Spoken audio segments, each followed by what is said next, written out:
Hola, ¿qué tal? ¿Cómo están? Espero que se encuentren bien.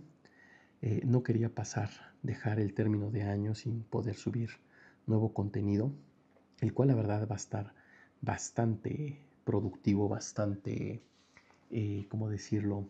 Este proyecto que les voy a presentar el día de hoy va entrelazado con lo que habíamos visto ya, con los aspectos del trazado cefalométrico y lógicamente también cómo trazar una radiografía lateral de cráneo. Estuve pensando en algunas situaciones que creí importantes y la verdad es que creo firmemente que el objetivo de este canal de Ortodoncia 360 pues es brindarle a todos los especialistas y a todos los estudiantes de esta noble profesión todos los elementos que puedan ayudarles para que puedan tener una práctica exitosa, pero sobre todo una práctica segura para poder ejercer nuestra profesión de forma honorable, respetable, pero sobre todo que podamos nosotros sentirnos tranquilos y seguros que lo que estamos haciendo y lo que el paciente está recibiendo de parte de nosotros tiene un fundamento sumamente establecido en lo que es el diagnóstico. De ahí que yo decidí ya no solo dejar el diagnóstico solamente en el aspecto cefalométrico. Estuve platicando con algunos colegas y desde luego, pues bueno, también lo platicamos con nuestro equipo de trabajo y hemos tomado la decisión de poder llevar a ustedes a través de esta plataforma eh, una metodología sistematizada para que ustedes puedan llevar un diagnóstico preciso en sus consultorios.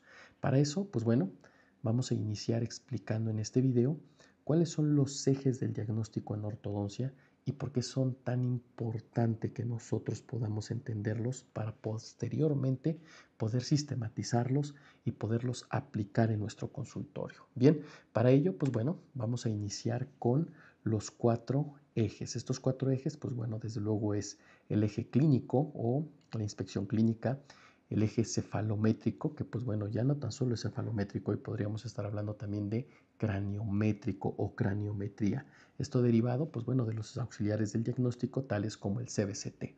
Bien, por otra parte, también tenemos nosotros nuestro eje de formación de diagnóstico en el área fotográfica o los estudios fotográficos, los cuales pues bueno van a ser fotografías intraorales, fotografías extraorales, las cuales pues bueno nos van a poder dar evidencia y testimonio de cómo se encuentran en algunas ocasiones los órganos dentarios, también nos van a dar un testimonio de cómo se encuentra el paciente hablando periodontalmente, si existen algunas manchas, si existen caries, qué tan severa se ve la maloclusión, lo cual es muy representativo para el paciente, lo puede entender de una forma más sencilla. Y desde luego, pues bueno, nuestros estudios fotográficos en cuanto a las fotografías extraorales, las cuales, pues bueno, pueden ser muchas las tomas fotográficas que podemos nosotros tener para poder completar nuestro expediente clínico. Sin embargo, aquí vamos a ver las principales y les voy a mostrar algunas que yo he agregado a mi expediente clínico con la finalidad de poder tener una mejor visualización de alguna situación como una simetría o alguna situación en donde el paciente, pues bueno, a lo mejor no ha percibido una problemática que tiene en cuanto a su perfil y algunas otras. Bien, y por último, lo que son los modelos de estudio. Con referencia o con lo referente a los modelos de estudio, pues bueno, sí me refiero a los modelos de estudio, desde luego, que ahora podemos tener nosotros en nuestras manos en material de resina, pero desde luego que no vamos a pasar por alto los modelos de estudio que en algunos consultorios y en algunas ocasiones todavía se siguen utilizando y que yo mismo en algunas ocasiones sigo utilizando en yeso, pero también vamos a determinar hacia dónde nos está llevando la digitalización en este rubro. Por ejemplo, en modelos de estudio, pues es muy fácil el día de hoy poder hacer diferentes análisis para poder determinar la maloclusión, el grado de apiñamiento, la curva de SPE, perdón. Bien, y desde luego, pues bueno, esto se puede hacer de forma digital o análoga en los modelos. De forma digital, bueno, me refiero a diferentes software que nos pueden ya permitir hacer estas mediciones y poder obtener estos resultados y de ahí fundamentar nuestro diagnóstico. Estos 4 pilares, que es la exploración clínica, el diagnóstico cefalométrico o de los diferentes auxiliares del diagnóstico, visuales en el caso del CBCT, como se los comenté, el eje formativo en fotografía y en modelos de estudios no nos va a dar otra cosa más que el diagnóstico. Pero para que nosotros podamos tener un entendimiento profundo y podamos aplicar de forma concreta y objetiva cada uno de los elementos que podemos tener como auxiliares del diagnóstico en estos 4 pilares, nosotros debemos de tener unos registros que sean sumamente fiables, que puedan ser útiles al momento de formar nuestro expediente clínico para establecer el diagnóstico. Y desde luego debemos de ser conscientes como especialistas que nuestra formación debe de ser siempre sólida y permanente, como un crecimiento en todo momento. Bien, y desde luego, pues que bueno, que lo que leamos sea terapéutica basada en evidencia científica o que esté apegada a los más altos criterios científicos que podamos aplicar en nuestros consultorios. Bien, para eso, pues bueno, nosotros necesitamos como profesionistas poder ejercitar nuestro carácter. Y con carácter me atrevo a poderles explicar de forma muy rápida y muy concisa, porque de esto va a determinar el tipo de especialista que vamos a ser en nuestros consultorios y en nuestra profesión. ¿A qué se refiere carácter? Pues bueno, carácter en muchas ocasiones puede ser confundido con el temperamento. La verdad es que el temperamento no tiene que ver o no está relacionado en cuanto a definición con el carácter. Los temperamentos, pues bueno, hoy sabemos que tenemos 4 tipos de temperamentos y es el colérico, el melancólico, el sanguíneo y desde luego el flémico. Bien, los temperamentos están más relacionados con nuestras emociones, está más relacionado con nuestra personalidad. Sin embargo, en el estricto sentido, hablando de carácter, carácter es saber decir sí y saber decir no. Y el carácter debe de estar siempre por encima de nuestras emociones y desde luego de nuestro temperamento. ¿A qué me refiero? Que el carácter se refiere a saber decir sí y saber decir no. Pues específicamente podría yo dar varios ejemplos, pero solamente voy a dar uno y es el principal. Yo con el carácter puedo decidir si decido prepararme bajo los más estrictos parámetros de formación científica o yo decido no hacerlo. Esta es una decisión que muchos podrían decir, bueno, yo sí quiero, pero a veces el querer no es suficiente.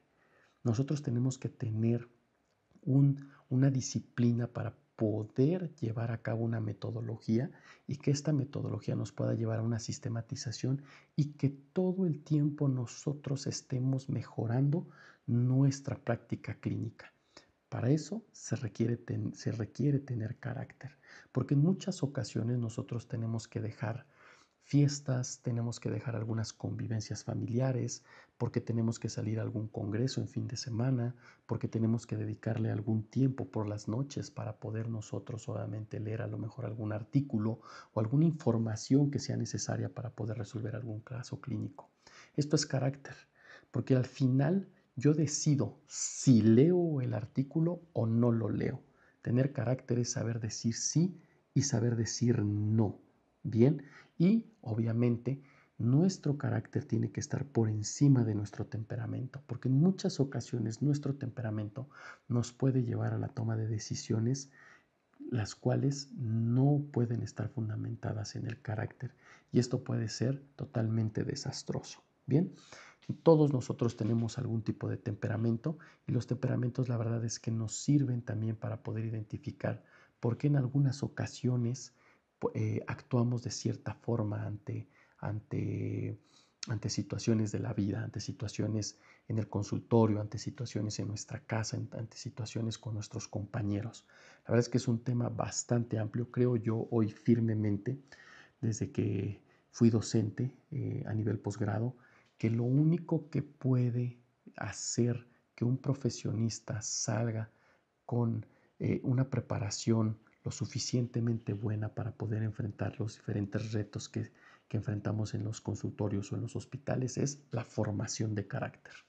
Porque al final la ortodoncia la podemos ir aprendiendo poco a poco a base de práctica, a base de mentorías, a base de las clases que podemos llevar en nuestra formación académica, en nuestra escuela de posgrado, en diferentes diplomados, cursos, etc. Sin embargo, si un alumno no ejerce carácter o un profesional no tiene carácter, difícilmente va a adquirir el compromiso de seguirse preparando. Va a anteponer siempre pretextos, emociones, dificultades para no tomar las riendas de su profesión y seguir teniendo fracasos. En alguna ocasión algún maestro que me dio clases me decía, después de que fuera mi maestro, me decía: Carlos, lo más importante no es que aprendas ortodoncia, lo más importante es que generes carácter para que tú puedas decir sí cuándo hacer un tratamiento y no para no hacerlo y no cometer una iatrogenia. Bien, ahora, dentro de las habilidades o dentro de las, podríamos decir, eh, actitudes que debe tener un profesional, pues bueno, tenemos los saberes, ¿bien? El saber hacer, el saber ser y el saber estar. Y esto está fundamentado y basado literalmente en lo que hoy la educación está buscando de los profesionistas, que es desarrollar profesionistas sumamente preparados en el ámbito científico y teórico, pero también con el entrenamiento de las soft skills o las competencias blandas, que no es otra cosa más que la actitud, los valores, el compromiso moral, el compromiso ético y profesional que se está perdiendo por desfortuna en algunas profesiones. ¿A qué se refiere el saber? Pues bueno, yo no concibo a un profesional que no sepa datos, que no sepa conocimiento, que no sepa conceptos, definiciones, para poder entender por qué un paciente está presentando ciertos signos y ciertos síntomas y poder correlacionar ese conocimiento y poder llegar a un diagnóstico. Ahora, no, en el área de odontología y más específicamente en ortodoncia, no solo basta con tener estos conocimientos científicos, también nosotros debemos de tener destreza y habilidad para poder en algunas ocasiones forjar alambre, acrilizar algún aparato, poder probablemente diseñar, en algunas ocasiones ingeniar, del término casi casi como ingeniería, de ingeniar alguna biomecánica para poder corregir una maloclusión. Bien, también tenemos que tener el saber ser, y esto tiene que ver con las actitudes, con los valores, con el comportamiento.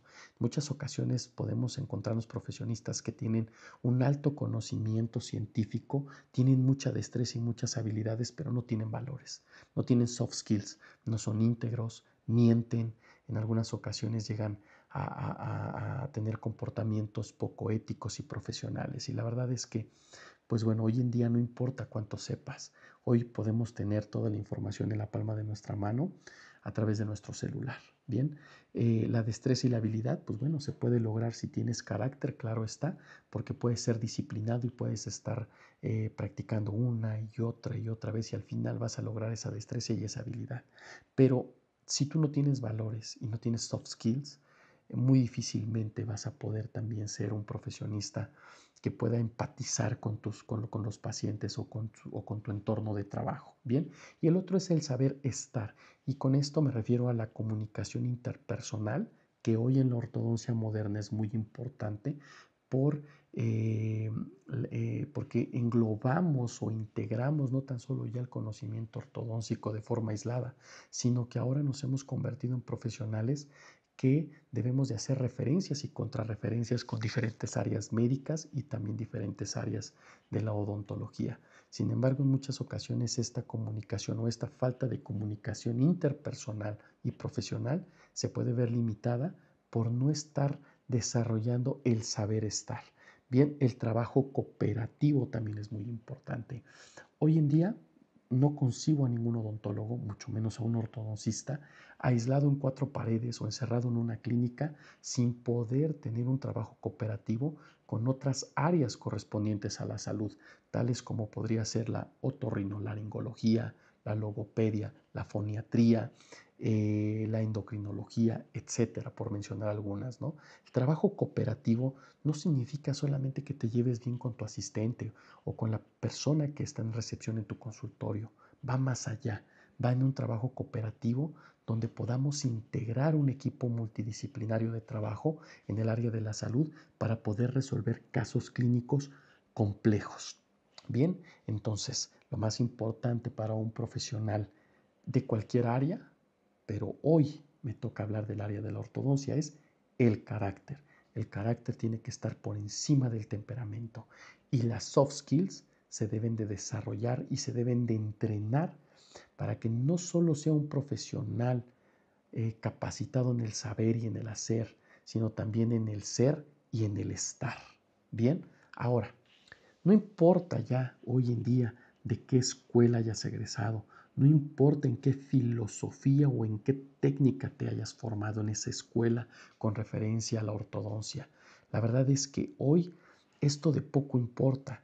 ¿Por qué? Porque hoy tenemos al alcance de nuestras manos podernos formar con diferentes expertos en el mundo y poder acceder a la experiencia de muchos de estos docentes para poder llevar experiencia, conocimiento basado en evidencia científica a nuestro consultorio. No quiero decir con esto que si eres estudiante de odontología no tengas que fijarte y evaluar y discernir en qué escuela vas a estudiar. Ese es otro punto. Sin embargo, si tú ya eres egresado de una escuela con cédula y título como ortodoncista y en esa escuela te enseñaron una técnica, una filosofía de tratamiento en ortodoncia, bueno, ya no puedes justificar que en la escuela o que tu filosofía de tratamiento es deficiente. Eso es no tener carácter, porque significa que solamente te estás truncando con el conocimiento que recibiste en la escuela y no te quieres presionar para poder prepararte en otros simposios, en otros diplomados, en otros cursos especializados. Entonces, de poco, el día de hoy, estos dos grandes pilares nos servirían como pretexto. Bien, ahora, ¿cuál es el objetivo? ¿Cuál es el objetivo de poder nosotros establecer estos 4 pilares para hacer un diagnóstico preciso, objetivo en ortodoncia? Pues bueno, es llegar a un diagnóstico que al conocer el diagnóstico nosotros podamos planificar un plan de tratamiento por objetivos alcanzables y medibles, desde luego, lo que no es medible no es mejorable. Bien, y una vez que nosotros tenemos nuestro plan de tratamiento, el cual va a estar dictado por el diagnóstico, tener la habilidad y la destreza necesaria para poder llevar a cabo la prescripción terapéutica adecuada. ¿A qué me refiero con ello? Pues que bueno, si mi diagnóstico ya me salió que tengo un apiñamiento severo, probablemente mi plan de tratamiento me esté dictando hacer extracciones. Como tal, mi prescripción terapéutica probablemente sea una alineación y nivelación, obteniendo esos espacios por las extracciones, pero a su vez debo de tener la habilidad necesaria para poder manejar el control del anclaje de esos espacios y que esos espacios realmente me sirvan para resolver la maloclusión. A eso me refiero con los objetivos. Y estos objetivos deben de ser muy bien entendidos tanto por el profesional como por los alumnos. Bien, ahora, ¿cuáles son los objetivos de cualquier tratamiento de ortodoncia? Los objetivos son estabilidad oclusal, lo cual es que debemos de tener una oclusión cúspide fosa o cúspide vertiente. Por eso aquí pongo en esta primera línea una oclusión perfecta, una oclusión la cual probablemente debió de haber llevado ortodoncia, se debieron de haber reacomodado los espacios o se debieron de haber obtenido los espacios necesarios para posteriormente colocar algunas prótesis. Sin embargo, la oclusión debe de ser estable. Bien, cúspide fosa o fosa cúspide o fosa o cúspide vertiente. Y aquí vemos el engranaje perfecto que podemos nosotros tener con esta estabilidad oclusal. Bien, ya sea con dientes propios del paciente, con dientes protésicos, háblese de la prótesis que sea, debemos de tener en cuenta que la estabilidad oclusal está relacionada con la oclusión mutuamente compartida, oclusión mutuamente protegida o el esquema de oclusión que tiene que ver con una oclusión bibalanceada o función de grupo. Sin embargo, la estabilidad oclusal es muy importante. La estabilidad periodontal, desde luego, que nosotros no violemos la anatomía o la biología que tiene nuestro paciente haciendo fenestraciones, haciendo situaciones de una sobreexpansión, no respetar el periodonto, que la estabilidad periodontal se pueda ver comprometida porque literalmente el tratamiento no fue el adecuado y lo que hicimos fue literalmente eh, sacar a los órganos dentarios o las raíces de los órganos dentarios fuera del hueso alveolar. Con esto me refiero a la estabilidad periodontal. Desde luego que vamos a ver en estabilidad periodontal punto por punto. ¿A qué me refiero punto por punto? Biotipo del periodonto, calidad del hueso, tipo de hueso alveolar que tenemos, la relación cúspide, la relación corona-raíz, la relación obviamente de las crestas dentarias en relación a la enfermedad periodontal. Esto lo vamos a ver a fondo, al igual que la estabilidad oclusal. Hoy solamente les mencioné dos conceptos, ¿no? Oclusión mutuamente protegida, compartida, perdón, y el esquema que es de una oclusión bibalanceada con que es más para los pacientes que utilizan alguna prótesis. Bien, pero lo vamos a ver detalladamente. Este solamente es el parteaguas, es como la introducción. Bien, otro de los objetivos o el tercer objetivo es la estabilidad ortopédica maxilar, que tiene que ver con la articulación temporomandibular, bien, que tiene que ver también con la nocipropiocepción cráneo cervicofacial, y esto tiene que ver con el ganglio mesencefálico del trigémino, el cual nos va a dar la propiocepción de la oclusión, y esto pues obviamente está correlacionado con la posición que va a adoptar la mandíbula en relación con el maxilar y esto pues obviamente con la maloclusión o con la oclusión que va a tener nuestro paciente. Desde luego pues esto también está relacionado con la vía aérea. No es lo mismo tener un paciente clase 3 esquelética o dental que probablemente no pueda tener ninguna situación de deficiencia en vía aérea a tener un paciente clase 2 división primera o un clase 2 por deficiencia mandibular en el cual nosotros podemos encontrar un colapso de la vía aérea. Todo esto está relacionado. Si nosotros no tenemos una estabilidad ortopédica maxilar, seguramente nuestro paciente va a tener algunas otras comorbilidades, bien, como la pérdida de la estabilidad oclusal, la pérdida de la estabilidad periodontal y desde luego problemas sistémicos a causa de deficiencia de vía aérea o empecemos a tener problemáticas de disfunción de ATM. Bien, esto también está relacionado, la estabilidad ortopédica, con la posición del complejo cráneo cérvico-facial y su relación con la vía aérea, tal como lo estamos viendo aquí en esta imagen que estoy señalando con el cursor. Bien, ahora, pues bueno, también uno de los objetivos del tratamiento de ortodoncia es que tengamos una estabilidad en el tiempo. Y para ello yo les recomiendo una serie de videos que hemos desarrollado en cuanto a contención y retención en ortodoncia y todos los paradigmas que existen alrededor de este tema. La estabilidad en el tiempo nos lleva a cuestionarnos realmente si es sano que el paciente conserve su resultado final del tratamiento de ortodoncia durante toda la vida. Esto es imposible. Los pacientes van a tener recidiva, pero hay de recidivas a recidivas. Hay una pequeña recidiva que se puede dar hasta por el envejecimiento y la pérdida de la elasticidad de las fibras de colágeno y esto está relacionado lógicamente con algunas pequeñas recidivas, como le digo, pequeñas recidivas. La estabilidad en el tiempo hoy es más demandada debido a que el paciente tiene la oportunidad de hacer un análisis de sí mismo en su carrete fotográfico o su galería fotográfica en su teléfono, en el cual puede identificar perfectamente si ha tenido alguna giroversión de algún diente, lo cual pues, lógicamente nos hace estar sumamente más atentos a estas demandas y estas exigencias por parte de nuestros pacientes, lo cual, pues bueno, no es otra cosa más que también objetivos del tratamiento de ortodoncia, cómo debemos de abordar en cuanto a consentimiento informado y en cuanto a alcances, en cuanto a la estabilidad de contención y retención posortodóntica en nuestros pacientes para poder llegar a este objetivo de estabilidad en el tiempo. Y el último y el más importante, creo yo, para los pacientes, la estética. Por fortuna, muchas de las llaves propuestas por el doctor Larius Andrews son compatibles con la estética que el paciente está buscando.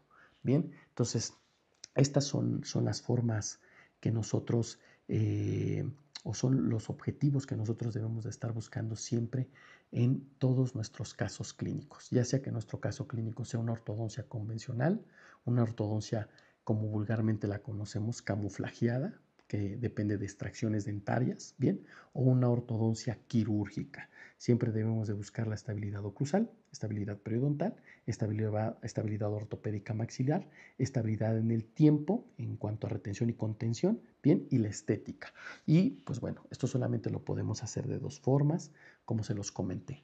Una ortodoncia que está libre de procesos quirúrgicos para una corrección ortognática o una ortodoncia que se puede resolver sin extracciones o una ortodoncia que va a necesitar extracciones para poder resolver otros problemas como el apiñamiento, la biprotrusión, la protrusión de un sector, principalmente los anterosuperiores o los anteroinferiores. Bien, ahora, una vez que nosotros ya establecimos cómo van a ser los objetivos del tratamiento, me gusta siempre abordar, antes de iniciar cualquier curso, cualquier diplomado con mis alumnos, explicarles dos cosas muy importantes con esta imagen de nuestro Señor Jesucristo. ¿Cuáles son? Pues que bueno, todos los caminos llevan a Roma, que es un dicho que se dio en el tiempo del periodo del Imperio Romano. Bien, porque obviamente todos los caminos llevaban a esta ciudad y, bueno, como dato histórico, el hecho de que estuvieran estos caminos o esta infraestructura podía hacer que los mensajes o el mensaje del Señor Jesucristo pudiese ser esparcido por todo el mundo. Bien, eso es algo que comparto. Bien, ahora, ¿a qué me refiero con que todos los caminos llevan a Roma con referencia a la ortodoncia? Pues bueno, recordarán, no importa la técnica o la filosofía que tú manejes en tu consultorio o la que te hayan enseñado en tu escuela, en tu alma mater. El objetivo es llegar a Roma y llegar a Roma es cumplir con estos objetivos. Eso es llegar a Roma, poder tener estos objetivos en cada uno de nuestros casos clínicos. Bien, y el otro es, precisamente, y por eso lo coloco esta imagen, es la filosofía del carpintero. Recordemos que Jesús fue carpintero y la filosofía del carpintero es algo muy sencillo. Mide 2 veces y corta una. ¿Qué quiere decir eso? Eso es algo muy fácil de entender. Todo lo que tú planifiques en tu computadora o en hojas, eso se llama planificación. Todo lo que tú vayas a improvisar a tu consultorio porque no hiciste planificación y no tienes diagnóstico, eso se llama improvisación. En ortodoncia, nuestra obligación es medir todo, una o 2 veces, para que cuando lo ejecutemos clínicamente no fallemos. Bien, eso es muy importante. Ahora, ¿por qué digo que todos los caminos llevan a Roma? Aquí les doy otro ejemplo. Nosotros podemos tener diferentes aparatos para un tratamiento de una maloclusión clase 2 y estos pueden ser aparatos que van a tener el mismo objetivo, resolver la maloclusión de clase 2. ¿Cómo? Aquí tenemos varios. Bien, un arco extraoral, un high pull, probablemente un péndulo, un slidey jig, ¿no? Podemos tener estos dispositivos que son también muy parecidos al slidey jig, pero obviamente se sujetan con una, con una placa acrílica, la cual obviamente va a estar fungiendo como anclaje. Tenemos también el arco bimétrico de Wilson mediante dispositivos de anclaje temporal, los DATs, bien. Y, híjoles, la verdad es que hay tantos aparatos para poder hacer distalizaciones o para poder resolver una maloclusión de clase 2 mediante la distalización, que pues bueno, el objetivo es el mismo, resolver la maloclusión, llegar a Roma. Todos los caminos llevan a Roma. O sea, cualquiera de estos tratamientos podría ser lo suficientemente eficaz para llegar al objetivo, para llegar a Roma. Bien, son diferentes caminos. Ahora, el otro que les decía, la filosofía del carpintero. ¿Qué nos dice la filosofía del carpintero? Mide 2 o 3 y corta una. Yo tengo una frase que siempre lo digo en todos mis cursos. ¿Ya lo mediste? ¿Ya lo mediste? Cuando yo digo ya lo mediste, no me refiero a medir la fuerza, me refiero a medir al paciente cefalométricamente, fotográficamente, Cuando yo hablo de fuerza es cuando ya le dije, es un paciente que a lo mejor estamos en la clínica y me dice mi alumno, es que no logro distalizar. Y le digo, ¿ya me diste la fuerza de los elásticos? Grábense esto. La filosofía del carpintero va de la mano siempre con la ortodoncia. Mide una, mide dos, mide hasta 3 veces y corta una o ejecuta una. Eso es muy importante. Y esto no lo digo tan solo yo. También se dio cuenta, esto no solo lo aplico en estos ejemplos, aquí tengo más. O sea, nosotros debemos de medir la cefalometría, debemos de medir las fotografías, debemos de medir en algunas ocasiones nuestro CBCT, debemos de medir en algunas ocasiones nuestros modelos de estudio, en este caso ya digitalizados, debemos de medir las proporciones áureas de nuestros pacientes y la forma que vamos a dejar la estética de nuestros pacientes para los contactos, bien, y su relación con el cenit, etcétera, bien. Debemos de medir cómo, a qué altura vamos a colocar nuestro bracket para poder obviamente ejercer el mejor punto para atacar el centro de resistencia de nuestro paciente. Debemos de medir dónde vamos a colocar nuestro bracket. Debemos de medir lo relacionado a los modelos de estudios. En algunas ocasiones debemos de medir algunos arcos que nosotros fabricamos o manufacturamos directamente en nuestro consultorio y los debemos de medir. Y bueno, desde luego debemos de medir las fuerzas, porque en ortodoncia una de las situaciones más importantes para poder lograr un movimiento de forma objetiva es medir las fuerzas. Entonces, estamos pues literalmente con la obligación de siempre medir. La filosofía del carpintero. ¿Ya lo mediste? ¿Ya lo mediste? Eso lo van a estar escuchando muy comúnmente en estas pláticas y en estos pequeños videos que vamos a estar subiendo en Ortodoncia 360. Bien, ahora, esto de ya lo mediste no es algo que venga de mí solamente, ¿no? Esto yo también lo aprendí del gran maestro, el doctor Robert Murray Ricketts. Él también tenía muy claro el concepto de que en ortodoncia todo se debe de medir, todo se debe de medir. Y él tomó muy en serio la situación de las proporciones áureas. Entonces, ese tema lo vamos a ver detalladamente cuando llegue su momento, cuando nosotros veamos análisis de modelos, cuando nosotros veamos análisis de sonrisa, cuando nosotros veamos análisis fotográfico, cuando nosotros veamos el análisis cefalométrico. Bien, eso va a ser muy importante porque al final el ya lo mediste nos da la certeza de que lo que estamos haciendo está siendo sumamente exacto porque ya lo medimos.